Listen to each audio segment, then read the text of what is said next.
Perkenalkan, nama saya Firman Jaya Purba. Saya duduk di kelas 10 kelas 3. Di sini saya akan menjelaskan tentang uang. Yang pertama sekali adalah pengertian dari uang. Uang adalah benda yang digunakan secara umum sebagai alat tukar dalam kegiatan ekonomi atau transaksi.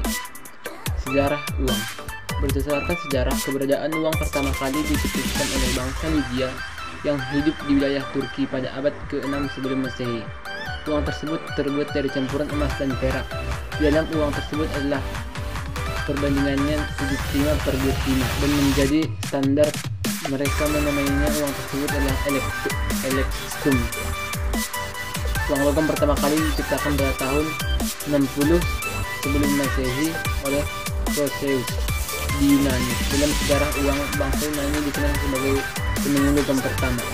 Namun sering berjalannya waktu, akibat keterbatasan bahan baku uang logam, tercetuslah ide untuk membuat uang kertas oleh orang Tiongkok pada abad ke-1 Masehi. Syarat khusus agar uang dapat diterima. Yang pertama itu adalah durability, yang artinya tidak mudah rusak dan dapat digunakan dalam jangka waktu yang lama. Yang kedua adalah stability of value, yang artinya dapat diterima oleh umum dan memiliki nilai yang stabil. Yang ketiga adalah divisibility, yang artinya dapat dibagi menjadi unit lebih kecil tanpa mengurangi nilainya. Yang keempat adalah standard disability, yang artinya dapat distandarisasi. Yang keenam adalah portability, yang artinya mudah dibawa bepergian. Jenis-jenis uang. Jenis uang menurut bahan pembuatannya. 1. Uang logam. Jenis uang ini dibuat dari bahan emas dan perak. Bentuknya mudah dikenali, nilainya tinggi dan stabil dan tahan lama. Yang kedua adalah uang kertas. Uang yang terbuat dari bahan kertas dengan standar bahan baku. Biasanya pada uang ini dapat ditemukan simbol dan kode khusus. Yang kedua, menurut lembaga yang dikeluarkan. Uang kartal. Uang kartal adalah alat bayar yang sah digunakan dalam kehidupan sehari-hari. Yang kedua adalah uang giral. Uang giral adalah uang yang berupa simpanan atau deposito yang dapat ditarik sesuai kebutuhan.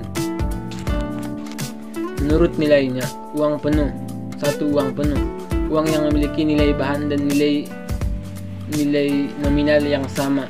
Yang kedua, uang tanda. Uang yang nilai bahan dan nominalnya tidak sama. Yang terakhir adalah fungsi uang. Yang pertama, fungsi primer. Fungsi primer dibagi menjadi dua, yaitu fungsi alat tukar. Fungsi alat tukar menukar, artinya uang berfungsi sebagai alat tukar yang bersifat umum, di mana dan kapanpun saja, sesuai dengan peraturan yang berlaku. Yang kedua, sebagai alat satuan hitung, yaitu uang berfungsi sebagai satuan ukuran yang menentukan besarnya nilai atau harga berbagai jenis barang. 2. Fungsi sekunder. Fungsi sekunder terdiri dari 5, yaitu sebagai alat pembayar yang sah. Yang kedua, sebagai alat penimbun kekayaan. Yang ketiga adalah sebagai alat pemindah kekayaan. Yang keempat adalah alat pembayaran utang. Yang kelima adalah sebagai alat mendorong kegiatan ekonomi.